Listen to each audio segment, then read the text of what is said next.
Sosok oknum TNI keroyok dua anggota polisi di Batam, ngaku salah sasaran.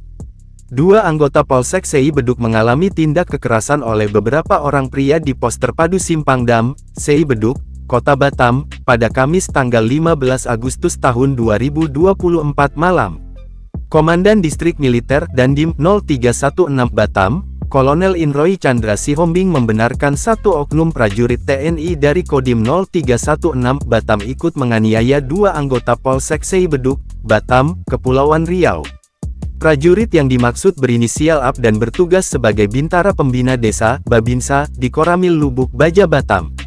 Satu oknum personel kami yang terlibat bertugas di Koramil Lubuk Baja berinisial AP. Dia terlibat dalam penganiayaan kemarin malam di pos terpadu Simpang Dam Muka Kuning, kata Roy saat ditemui di markas Kodim 0316 Batam, Jumat tanggal 16 Agustus tahun 2024 sore. Dari hasil pemeriksaan, AP mengaku melakukan kekerasan secara spontan. Hal ini berkaitan dengan laporan seorang temannya yang mengaku mendapat gangguan di area pos terpadu Simpang Dam. Saat diperiksa, AP mengaku tidak mengenal korban dan menyadari korban yang dianiaya bukanlah orang yang dicari. Awalnya dia mendapat laporan dari salah satu rekan yang ikut menganiaya. Katanya rekan sipil personel kami ini mendapat gangguan.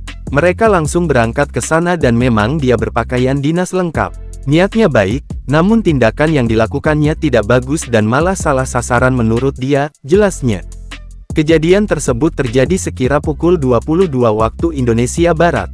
Dalam tayangan CCTV berdurasi 5 menit yang viral di Batam, saat itu dua anggota polisi berpakaian sipil tengah duduk di pos terpadu.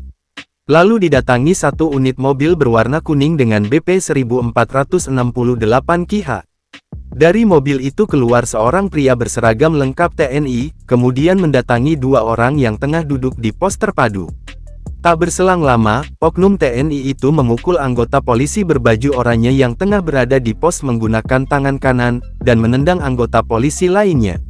Kemudian, saat salah satu anggota polisi hendak pergi menjauhi tempat kejadian perkara TKP, keluar seorang pria dari kursi pengemudi dan datang pria bertopi. Mereka langsung memukul serta mengeroyok anggota polisi berkaos oranye. Dalam video viral di Batam itu juga terlihat beberapa pria mengambil beberapa peralatan di bagasi mobil kuning. Usai memukuli anggota polisi, warga yang mengendarai dua motor juga turut diserang. Dalam informasi yang dihimpun tribunbatam.id dari kepolisian, anggota polisi yang saat itu berada di pos terpadu Simpang Dam, yakni Kanit Provos Polsek SEI Beduk, Aibda Hari Susanto dan Banit Oksnal Polsek SEI Beduk, Bribka Bernas Gultom.